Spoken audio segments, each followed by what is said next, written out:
Hey, if you're new with us, we're doing a series called The Gospel Through the Bible, where, especially in the Old Testament, the first 2/3 of the Bible, we're looking to see how you can see Jesus and how you can see the dynamic of how we come to God and really how God brings us to himself in the Old Testament. And because that's going to take a really long time, we've actually split it up into shorter series, and this one we're in right now is called Kingdom, the Rise and Fall of a Nation. And it's about the Israelites leaving Egypt. They come out because of the Exodus, right? And they are in the desert for a whole generation because their parents didn't want to try to take Canaan, which was supposed to be Israel, the promised land where they're supposed to have rest and peace with God. And so there's a new generation with Joshua and Caleb, two 80-year-olds leading them into this new promised land. And through the book of Joshua, they do it. They go in, they fight 7 nations greater than themselves, God says about the nations they go against. And they take over most of Israel, and Joshua divides it up to the 12 tribes, and they're responsible to finish the job. And then that's the end of Joshua. And then comes the book of Judges, which is as depressing as the book of Joshua is encouraging. Okay? And that's what we're going to talk about today, the book of Judges. Now, if you're not used to this kind of sermon, this is called an overview sermon, where I'm going to preach about a whole book of the Bible. That's not usually normal. But what hopefully the help is that when you're done, you can then go to this book and read it yourself and get a whole lot more out of every page because you know the theme of the book. So when I was in I can't remember what class now, I was learning about the rise of the Roman Empire. And there was a point when the Roman Empire took over the Greek Empire, and the Greek Empire became part of the Roman Empire. But a while later, the Latin poet Horace said this about that. He said, "Captive Greece captured her rude conqueror." Now, if you studied if Western Civ was your gig, which it kind of was mine, you know what that means. What it means is that when the Romans took over Greece, militarily, they were in control. But they were infatuated with Greek culture, such that Rome got Hellenized. So in terms of armies, Rome won. But in terms of culture, lifestyle, and thinking, Rome just became Greece. They just put some Latin names on stuff. I mean, think about it. All the Roman gods are just Latin names for Greek gods, most of them, right? I mean, you probably know that. And it's true with poetry. It's the style of plays, art, all that stuff. Just, let's be Greek, right? And so Horace realized as a Roman, he's like, we're just Greeks. We just use Latin. You see, when the Israelites went into Israel, what was supposed to happen was God was simultaneously giving Israel a land to possess and have rest in with him. And he was bringing judgment on a people that he had delayed for 500 years that were so wicked that he had chosen to judge them. And so the Israelites were supposed to go in and make Canaan Israel. But what one biblical commentator said is really the theme of the book of Judges is what he calls the Canaanization of Israel. Israel goes into Canaan and takes it over militarily. But culturally, religiously, spiritually, and morally, Canaan takes over the Israelites.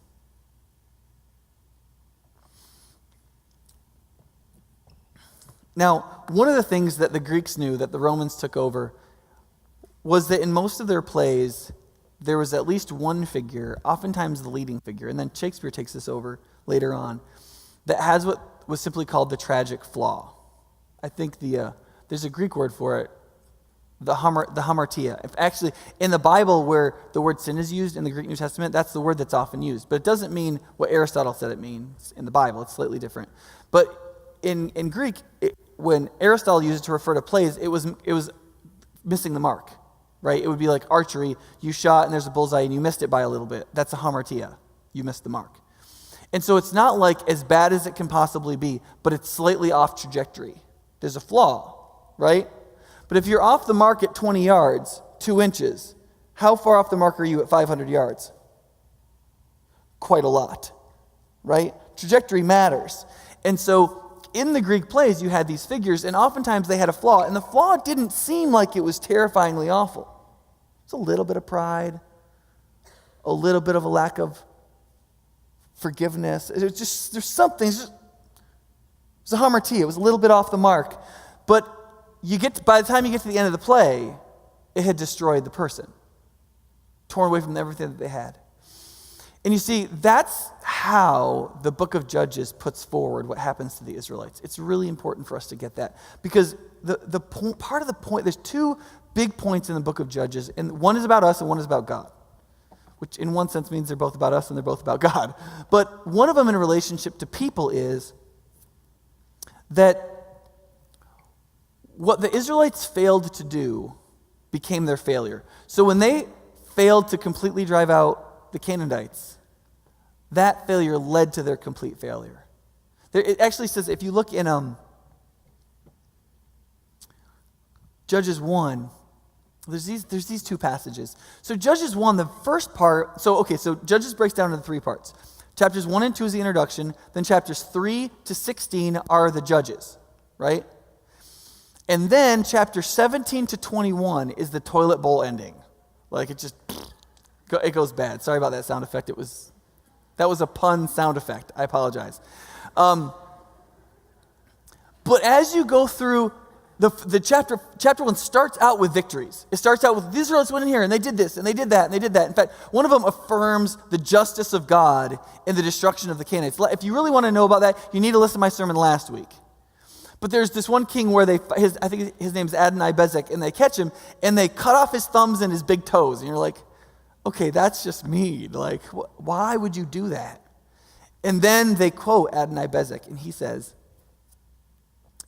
50 kings of 50 city-states did I cut off their thumbs and their toes, and I made them beg for scraps the rest of their lives under my table. And what I did to them, God has finally done to me. God is just. Right? And so you get some of that, but then it starts to take this little turn. The Israelites are successful, and then there's that terrible, terrible, terrible, terrible, terrible, terrible, terrible, terrible, terrible, terrible, terrible, terrible word. But. Right? The Benjamites, however, failed to dislodge the Jebusites who were living in Jerusalem. To this day, the Jebusites live there with the Benjamites, right? When the book of Judges was written, right? But Manasseh did not drive out the people of Beth-Shan or Tanakh or Dor or Ibli. I should have taken that out. Or Ibleam or Megiddo and their surrounding their surrounding settlements. So they didn't just not take the walled cities. They didn't even take the settlements around it. For the Canaanites were determined to live in the land. Think about that. More determined than who? Right? They were determined to live in the land. Because remember, God doesn't say, if the Canaanites leave, I want you to track them down to the ends of the earth to kill them. He doesn't say that. He says, I want you to go in and I want you to drive them out of the land. That's the judgment. You drive them out. If they would have left willingly, they would have left. But they didn't want to. They're like, no, this is mine. And he says this. Now listen to this. This is a very important sentence. When Israel became strong, they pressed the Canaanites into forced labor, but never drove them out completely. Now think about that. They became strong enough to make them into slaves. They could make them do whatever they wanted, but they didn't drive them out. You see the point, what he's saying? He's saying the fact that they could put them into forced labor proves they could have. They just didn't. Because the Canaanites were worth more to them as slaves than not being there. Right? And it's important to recognize to a certain extent, too, that this is exactly what God warned them about. In fact, when you read the book of Judges, if you haven't read Deuteronomy yet, you probably should do that first. Because the whole book of Deuteronomy, or whole book of Judges, assumes you've read the book of Deuteronomy. Because, here's the thing, with some of the narrative books, here's what you need to know about interpreting narrative. Narrative is all show me, don't tell me. Okay? So when you read a narrative book, it usually doesn't say, and here's how God felt about that. And here's how God felt about that. It assumes you've read the Torah, the first 5 books of the Bible. It assumes you've read the law. So it assumes you already know what God thinks about that, and it doesn't have to tell you. Right? In fact, one of the it's kind of funny, but it's a little ironic. When you get to the story of David, when David commits adultery with Bathsheba, gets her husband killed, hides it, does all of that, there's one little phrase. And this thing David did displeased the Lord. Oh, really? Right? I mean, but this is how the narrative runs. You can read through most of the book of Judges, and it doesn't actually say all that much about how God felt about it. You're just supposed to know. You're just supposed to know when it says they didn't drive him out completely, you're supposed to go, uh-oh. Uh-oh, I know where this book is going already. Right? But in the introduction, and if you have a Pew Bible, go ahead and turn it to 373. I'm going to read from it. It's an extended passage. In Deuteronomy 7, God said this in verses 1 and 4. When the Lord your God brings you into the land you're entering to possess and drive out before you many nations, the Hittites, the Girgashites, the Amorites, the Canaanites, the Perizzites, the Hivites, and the Jebusites, 7 nations larger and stronger than you. And when the Lord your God has delivered them over to you and you have defeated them, then you must destroy them totally. Make no treaty with them and show them no mercy. Do not intermarry with them. Do not give your daughters to their sons or take their daughters for your sons, for they will turn your sons away from following me to serve other gods, and the Lord's anger will burn against you and quickly destroy you. Right? Now here's how God follows this up in Judges chapter 2. So after these sections about them not driving people out entirely and being more interested in making them their slaves than driving them out of the land and destroying their idols like God had explicitly and repeatedly and carefully warned them, he says this. It says, the angel of the Lord went up from Gilgal to Bochim and said to the people of Israel, I brought you out of Egypt and led you into the land that I swore to give to your forefathers. I said, I will never break my covenant with you, and you shall not make a covenant with the people of this land, and you shall break down their altars. Yet you've disobeyed me. Why have you done this? Now therefore I tell you that I will not drive them out before you. They will be thorns in your sides, and their gods will be a snare to you. When the angel of the Lord had spoken these things, all the Israelites, the people, wept aloud, and they called that place Bochim, which means place of weeping in Hebrew. There they offered sacrifices to the Lord. After Joshua had dismissed the Israelites, they went to take possession of the land, each to their own inheritance. The people served the Lord throughout the lifetime of Joshua and of the elders who outlived him and who had seen all the great things the Lord had done for Israel. Joshua, son of Nun, the servant of the Lord, died at an age of 110. A correction from my mistake last week when I said he died at 120. And they buried him in the land of his inheritance at Timnah Herez in the hill country of Ephraim, north of Mount Gaash. After the whole generation had been gathered to their fathers, another generation grew up who knew neither the Lord nor what he had done for Israel. Then the Israelites did evil in the eyes of the Lord and served the Baals. They forsook the Lord, the God of their fathers, who had brought them out of Egypt. They followed and worshipped various gods and the peoples around them. They provoked the Lord to anger because they forsook him and served Baal and the Ashtoreths. In his anger against Israel, the Lord handed them over to the raiders who plundered them. He sold them to their enemies all around, whom they were no longer able to resist. Whenever Israel went out to fight, the hand of the Lord was against them to defeat them, just as he had sworn to them, and they were in great distress. And then the Lord raised up judges who saved them out of the hands of these raiders. Yet they would not listen to their judges, but prostituted themselves to other gods and worshipped them. Unlike their fathers, they quickly turned from the way in which their fathers had walked, the way of obedience to the Lord's commands. Whenever the Lord raised up a judge for them, he was with the judge and saved them out of the hands of the enemies for as long as the judge lived. For the Lord had compassion on them as they groaned under those who oppressed and afflicted them. But when the judge died, the people returned to their ways, to ways even more corrupt than those of their fathers, following other gods and serving and worshiping them. They refused to give up their evil practices and stubborn ways. Therefore, the Lord was very angry with Israel and said, because this nation has violated the covenant that I laid down for their forefathers and has not listened to me, I will no longer drive out before them any of the nations Joshua left when he died. I will use them to test Israel and see whether they will keep the way of the Lord and walk in it as their forefathers did. The Lord had allowed those nations to remain. He did not drive them out at once by giving them into the hands of Joshua. Now, I said a lot about what Baals and Ashtoreths are last week and some things about the whole conquest last week. But it's important to recognize that all of this falls out of a failure to be careful to complete to do something. It is to do something 90% of the way and fail to do the last 10%. It is the misunderstanding that doing most of something is the same thing as doing all of something. And it forgets that when we start with sins of omission, we omit to do things. It misses the point that will always lead us to sins of commission. What we fail to do leads us in the future to things that we will actually go ahead and do that would have been unthinkable back when we were only omitting something. And part of the reason for that is it's the sins of omission, not fully obeying, is the same mentality as the sins of commission, doing whatever we want. They might not look the same. You may be like, well, I just didn't do that. And that's terrible. But both are idolatry. Both are doing what seems right in our own eyes. Both are creating a God that looks just like us, who wouldn't be so strict as to make us obey fully. And when that God fully looks like us in the mirror, it's the one that lets us do whatever is right in our own eyes, to use the phrase out of Judges.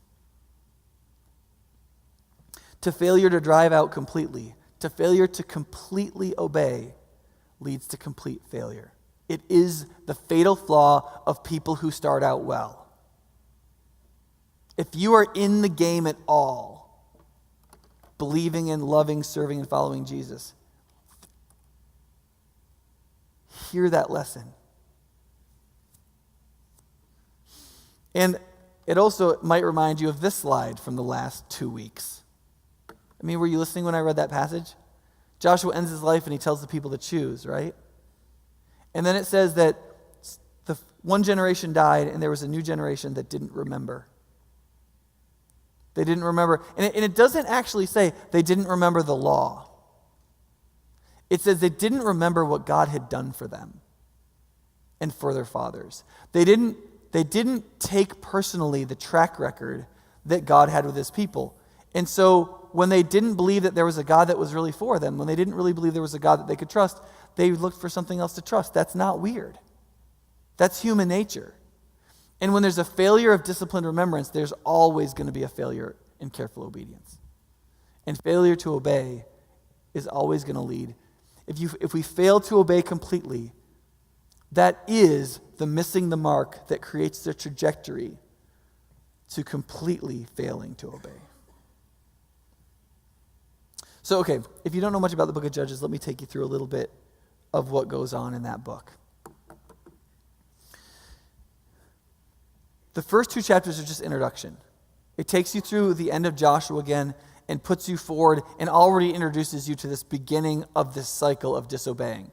And it's not just a cycle of disobedience.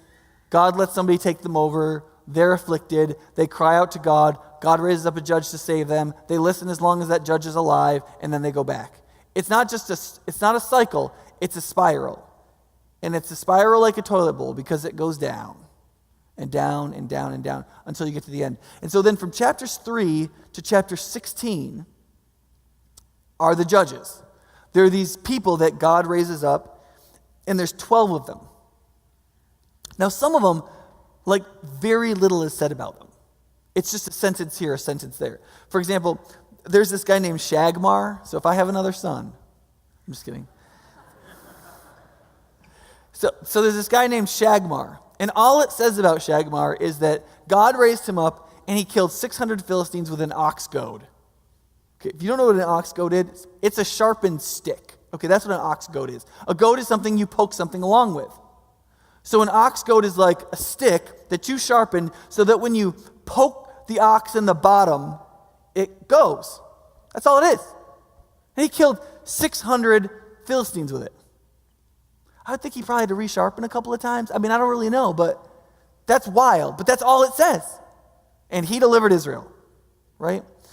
The book actually focuses on only four judges. Deborah and Barak, they're kind of a team.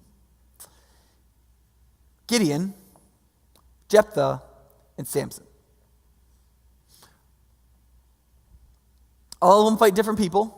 All of them fight at different times. All of them deliver Israel. And all of them are worse than the one before them.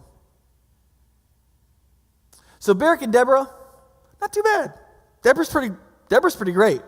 Barak, not perfect, does his job, pretty good. It goes pretty well. In fact, the only poetic chapter in the book of Joshua is chapter 5, where after Deborah and Barak, God helps them win this great victory over this Mesopotamian king, they sing this song. And it's sort of the high point of the whole book, in a way. And then you get Gideon, and Gideon is you want to cheer for this guy because he's kind of a nobody, and God picks him out of nowhere, and he's fighting this huge army of Midianites and Amalekites, and it says they come in like locusts. There's so many of them, and God raises him up, and he's kind of bold, and you're like, yeah. And then he just implodes at the end, which I'm going to talk about in a few minutes. And then you got Jephthah, who's the son of a prostitute, and everybody hates him, and then they need somebody who can actually fight, and he's the only guy they know. So they go get him, and he's like, all right, sweet. If I'm going to fight, I get to be the king, or the leader guy, whatever you want to call it, but I get to be the leader guy. And they're like, okay, whatever. And so he goes out to fight God, and this is the guy who says, God, if you give me victory, I will sacrifice the first thing that comes over my door when I come home, which ends up being his only child, his daughter. And he apparently fulfills his vow. And then you get Samson, which is basically the best known one. It's the most chapters about him, right? He's a Nazarite. He's the guy with the strength. He kills 1,000 Philistines with a jawbone of a donkey, right? Remember this guy? He's terrible. I mean, just almost nothing good can be said about him. But he's amazing. Honestly, the killing 1,000 people with a jawbone isn't the biggest thing he does. There's this one point where he goes down to one of the Philistine cities because he's looking for a prostitute, frankly. He gets in there, he finds one, he's going home, and so the people are like, oh, when he leaves the city we'll ambush him and kill him. And he realizes it. So he grabs the gates of the city, tears them off the wall, and carries them 60 miles to Hebron and throws them on the ground. Who's laughing now? It's kind of a big shield, right? And then, that's the end of chapter 16 with Samson's death. And then, from 17 to 21, it just gets weird.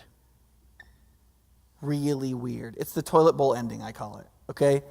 Now, you can kind of track this through, by tracking 4 female characters in the book of Judges. Now, usually, if you talk about, women heroes of the Bible, who's the first person people talk about, right? Deborah! Right? You guys aren't really into this, are you? It's Deborah, man, yeah. Right? Great women of the Bible, Deborah, right? Okay. So I'm not talking about Deborah because Deborah basically rocked, okay? I got no issues with Deborah, okay? But in each case, at each era of the judges, there's a woman who basically gets, I can't think of a good colorful adjective I can say in church. Or at any time, probably, I should say. But, she just gets the raw end of the deal, okay? And you kind of see how bad things are getting on the basis of this female character. So, for example, with Barak and Deborah, Barak's just he's not totally in. He just doesn't totally believe God's going to do this. And so he's kind of wishy-washy. And so God decides Barak doesn't get to kill King Sisera. Because that's the big glory of being the general guy. It's you got to kill the king of the other side. So Sisera, he's getting his pants kind of whipped, and so he's running, and he runs into this woman named Jael who lives in this tent, right? And he's like, you got to hide me, right? And she's like, okay, I'll hide you, that'll be fine. And so apparently she has, think about it. The Israelites were being raided by the Midianites all the time. So what did she have?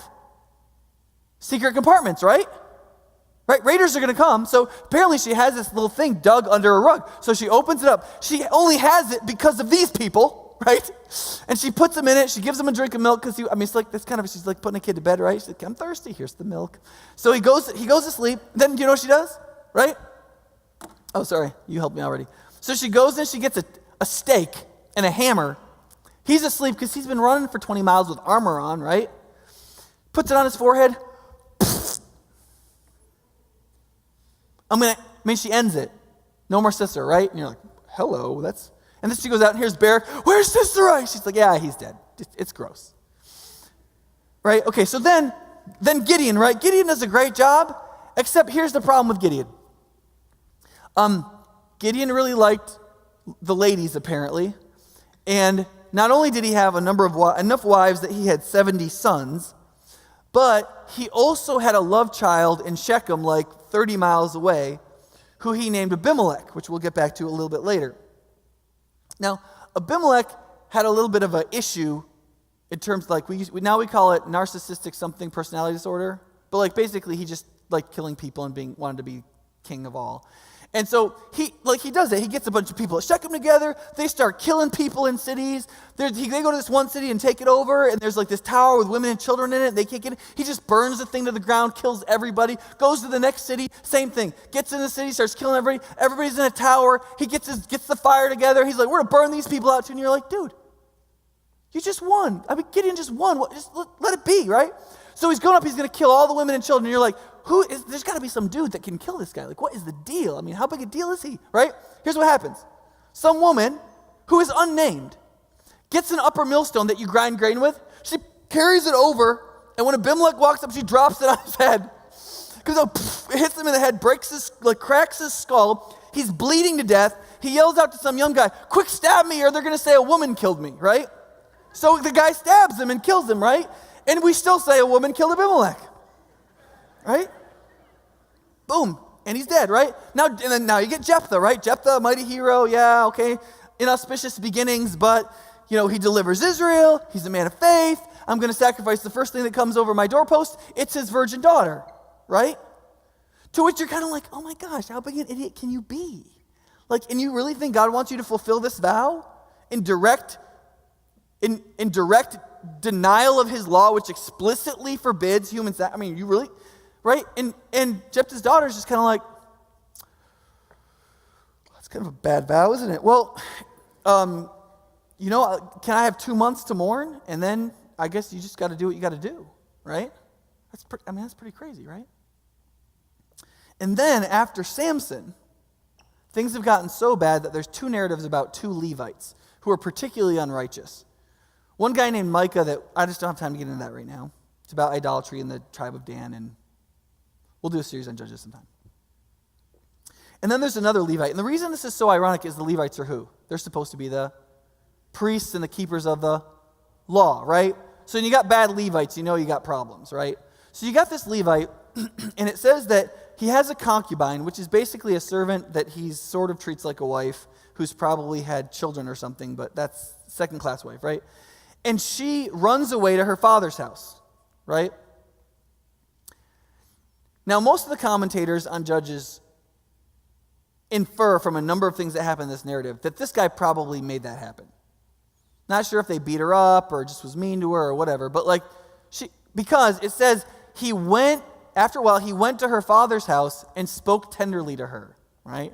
Which is kind of Hebrew euphemism for baby, I'm sorry, I shouldn't have done that, right? And so she agrees to come back with him. Right, and apparently her father's okay with that because he hosts the guy for a long time, is real nice to him, whatever, right?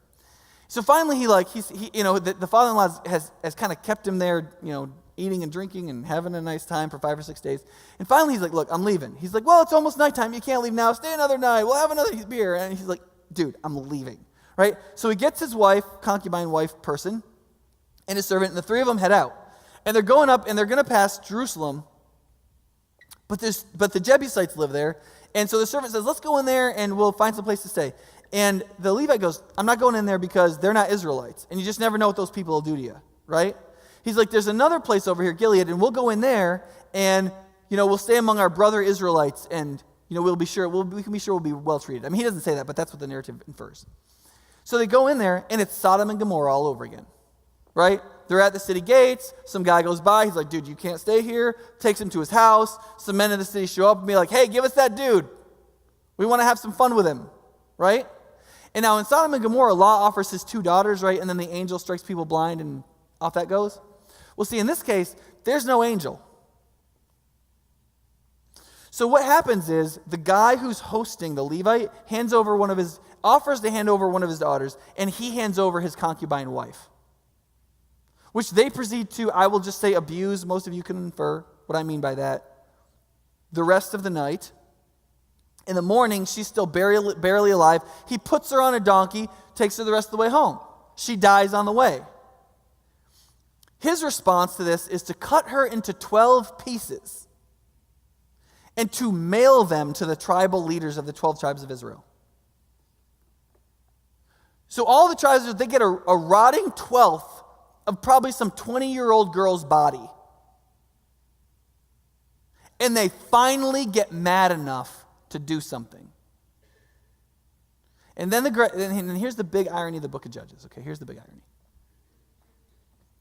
They are finally ready to exterminate a people, their own brothers. They're finally ready.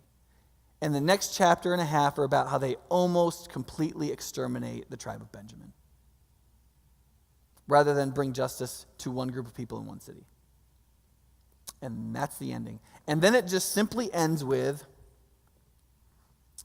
in those days in Israel, Israel had no king, and everyone did as he saw fit. Or the more literal translation in the English Standard Version, in those days there was no king in Israel, and everyone did what was right in his own eyes. That's how the book ends. Now, there's 2 ways to interpret that as an explanatory ending of the book of Judges. One, you can say, well, the book was probably written by somebody in the time period of Samuel, the next book, and maybe Samuel himself. And there's obviously a king by the time this is getting edited, right? Because there's a king like 50 years from this point, right? And he's like, so this is, you could argue this is like king propaganda. Like, dudes, this is why we have a king. It was bad, right? Now, the problem with that is, in the book of Samuel, it explicitly says that having a king is a terrible idea, right? In chapter 8, verse 7 in 1 Samuel, and then the Lord told him, Samuel, after the people had asked for a king, he said, listen to all the people are saying to you. It is not you they've rejected me as their king. Right? So even when they're about to get Saul, the first king of Israel, God says to Samuel, who is the last of the judges and great prophet judges, he says, the people say, we want a king. And Samuel, guys, that's a bad idea. You do not want a human king. They are actually quite terrible. And they're like, well, everybody else has a king. They lead the people in the battle. We want a king. And Samuel's like, guys, listen. And then God says, listen, they want a king, give them a king.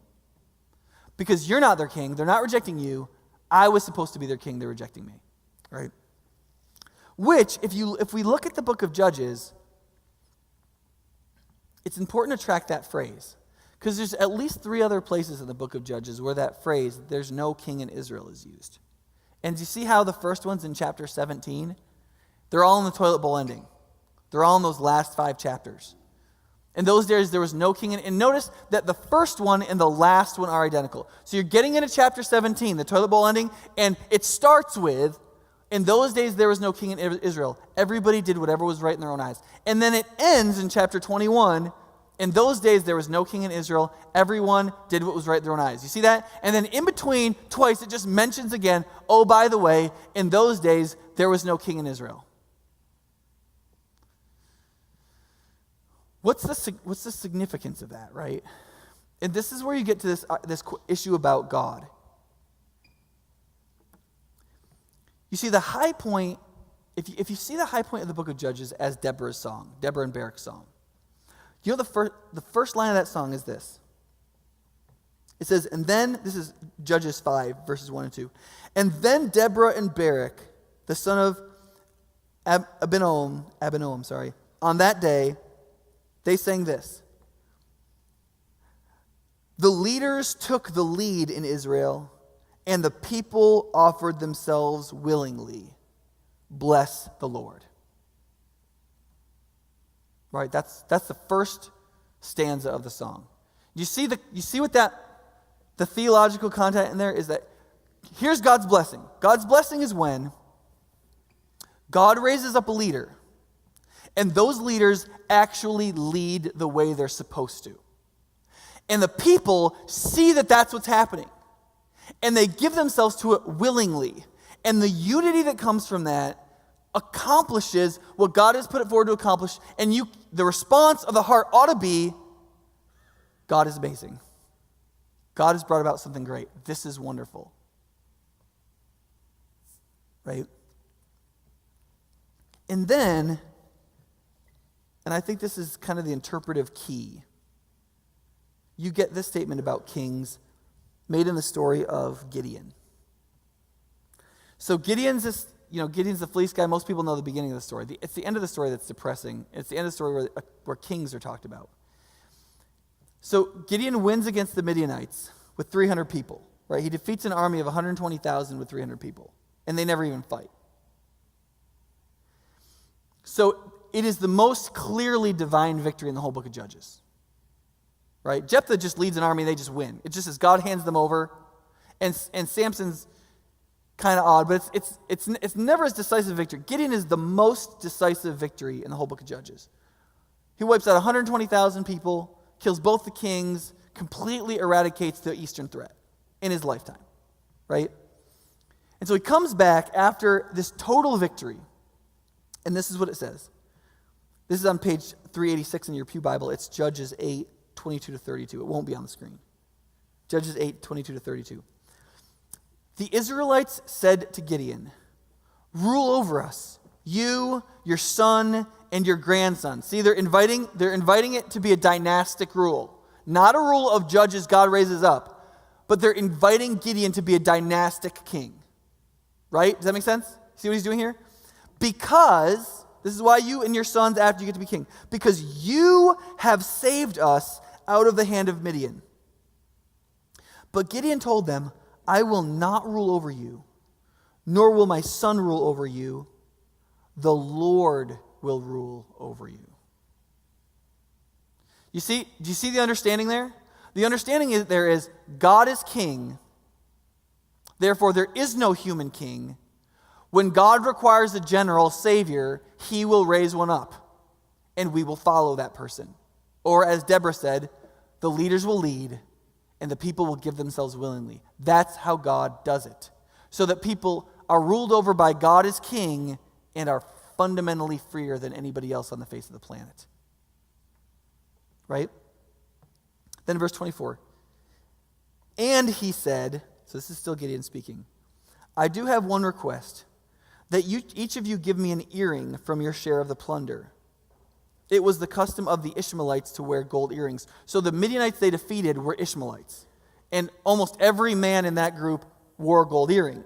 And when they killed 120,000 of them, that means 120,000 or so, give or take, gold earrings made their way back to Israel. Does that make sense?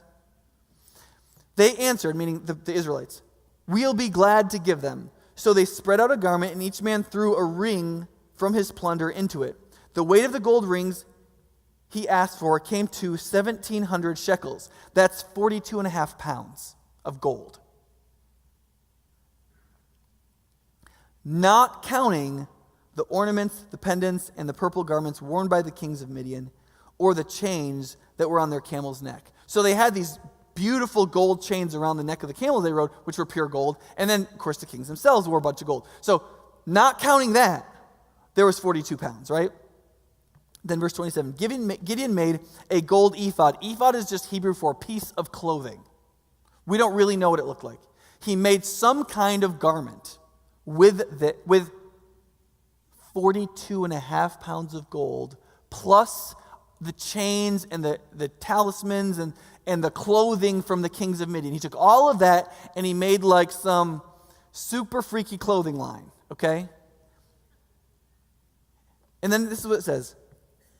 And he placed it in Ophrah, his town.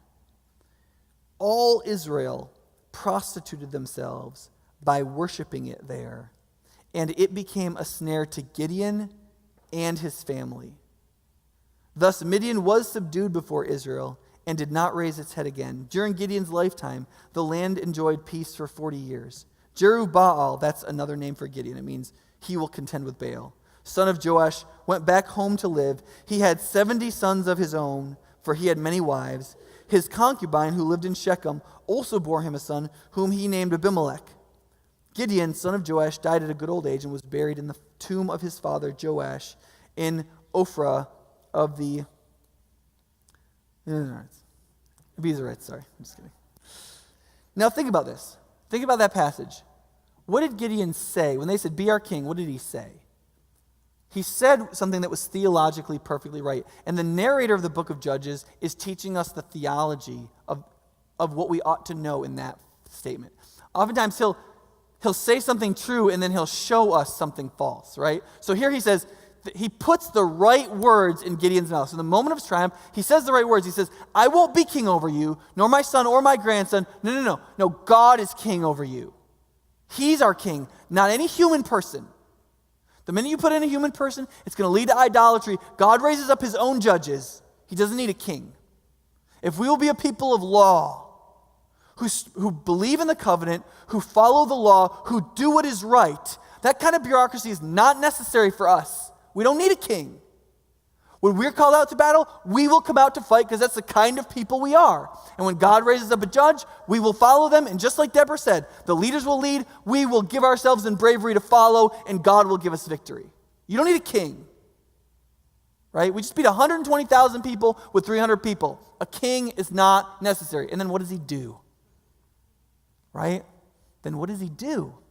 He says, I'll take the king's plunder. Everybody give me one gold earring. That sounds like a nice little ask, right? But you see, after the 300 chased the Midianites, he called 3 or 4 different tribes of Israel to come out and chase them all the way back to where they came from. It's thousands of earrings probably. Clink, clink, comes into 45 pounds, and then he makes an idol. And here's the thing that's so ironic about this. Now, it's not a sheer idol, like he didn't make a Baal. But he made something that apparently did not point to the glory of the Lord, and he built something that was cooler than the temple at Shiloh. That was theirs. It was their thing. It was their shrine. So now instead of the focus of worship being God's tabernacle in Shiloh, the place of resting, now Gideon had made a new place. And here's the irony. The whole reason he has this other name, Jerubbaal, if you read the beginning of his story, the first thing he does isn't fight the Midianites. The first thing he does is he goes down out and he tears down his own father's Baal. It's the first thing that he does. He goes out and he tears down the idol. He breaks it apart. He cuts down the Asherah pole, which is made out of wood. He cuts it up into pieces. He builds an altar to the Lord, and he uses the wood from the Asherah pole to make a sacrifice to the Lord. And say, we worship God here. We don't worship the fertility gods and the war gods. We worship Yahweh God, the God who is and speaks and delivers. And how does he end? He ends by setting up a shrine that does the same thing.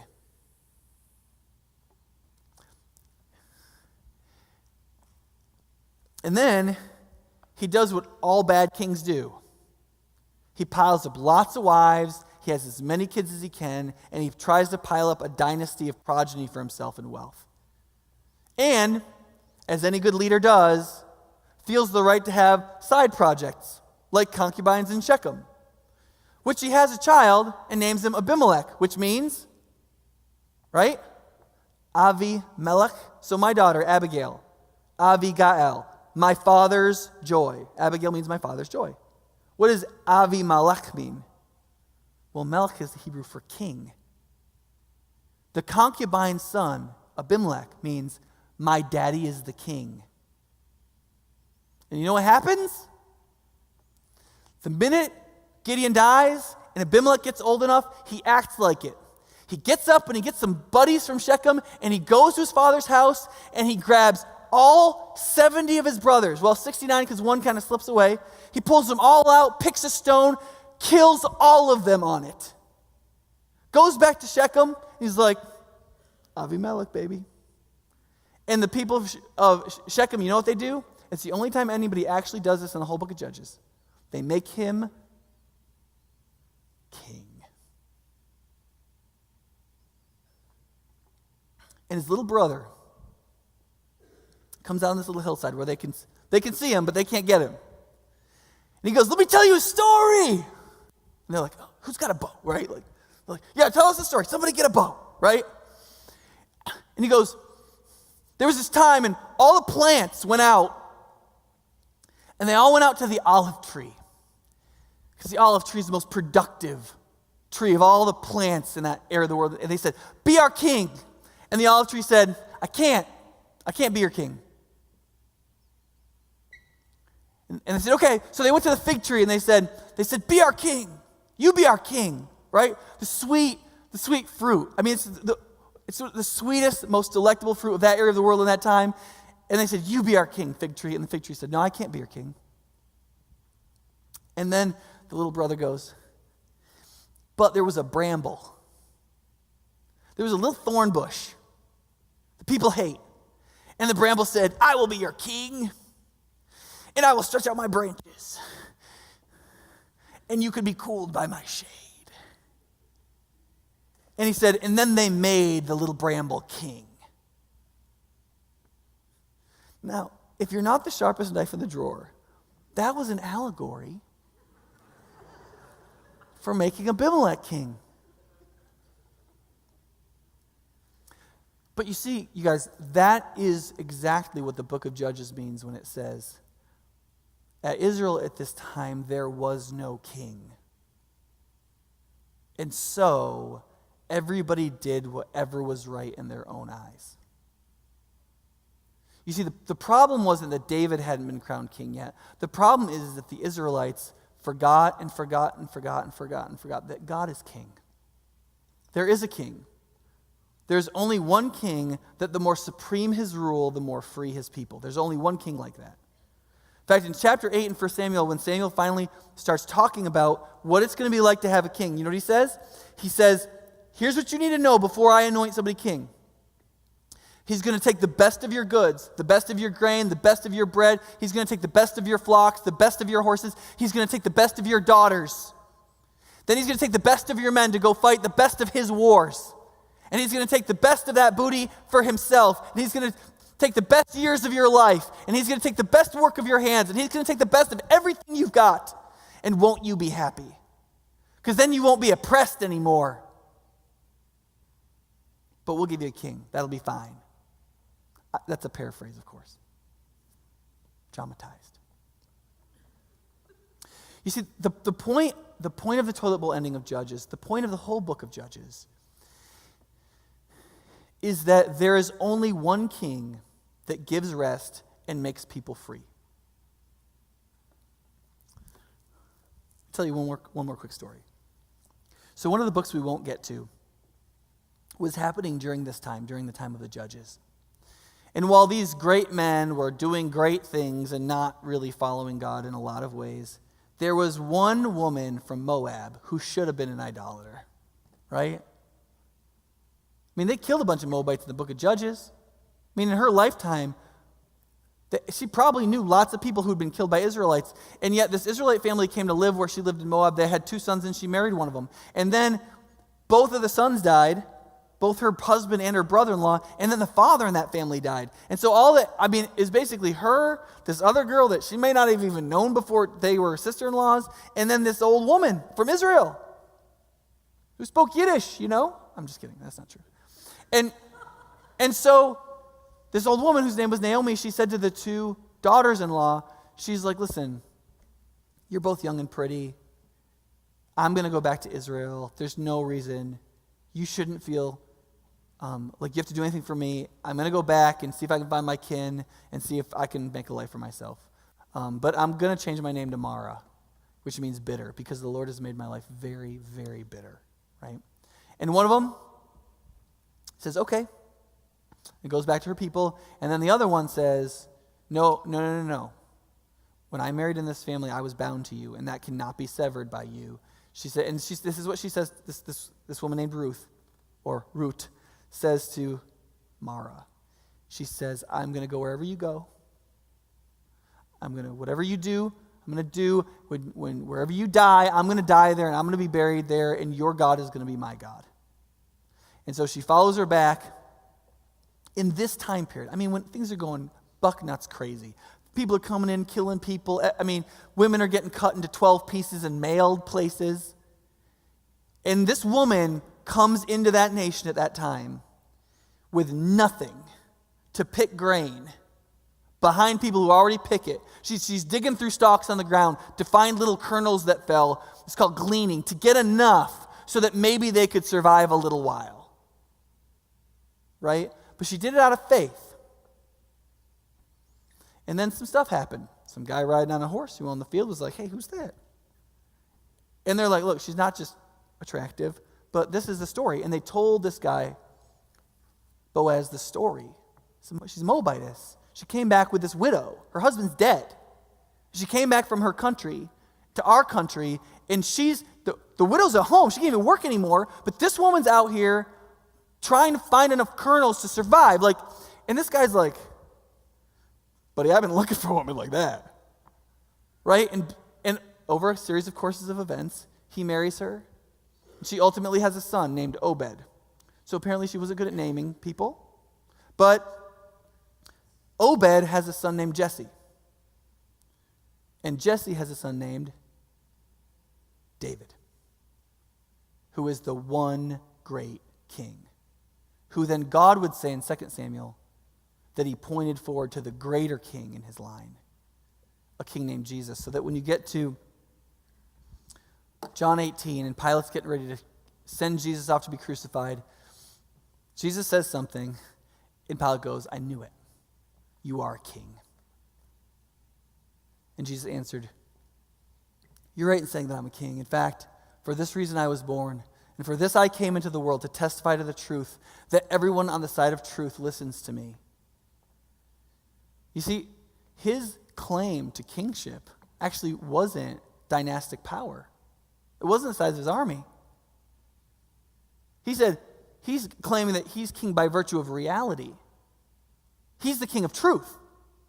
Therefore, his kingdom is all that's true. Anybody on the side of truth is in his kingdom.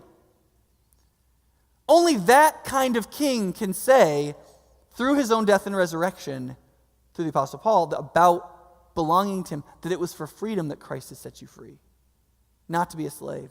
Because here's the depressing thing about, here's the encouraging thing about Judges. There is something encouraging about Judges.